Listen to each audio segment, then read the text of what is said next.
புதுச்சேரி பாஜக அரசியலில் பரபரப்பை ஏற்படுத்தும் வகையில் கட்சியின் பிரச்சார குழு தலைவராக இருந்த நடிகர் பாண்டி ரவி தனது பதவியில் இருந்தும் பாஜக அடிப்படை உறுப்பினர் பொறுப்பில் இருந்தும் விலகுவதாக அறிவித்துள்ளார்.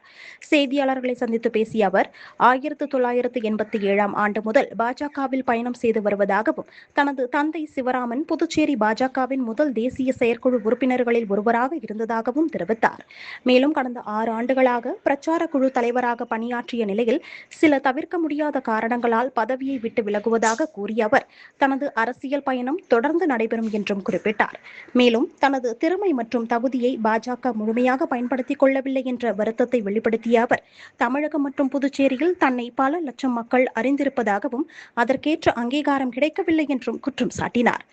தொடர்ந்து பேசிய அவர் அண்ணாமலை பாஜகவிற்கு கிடைத்த பொக்கிஷம் என்றும் அவரின் பங்களிப்பை கட்சி முழுமையாக பயன்படுத்திக் கொள்ளவில்லை என்று கருத்து தெரிவித்தார். தனது தகுதிக்கும் திறமைக்கும் உரிய அங்கீகாரம் கிடைக்கும் இடத்தில் அரசியல் பயணத்தை தொடர உள்ளதாக கூறிய பாண்டி ரவியின் இந்த அறிவிப்பு புதுச்சேரி அரசியல் வட்டாரத்தில் பெரும் கவனத்தை ஈர்த்துள்ளது.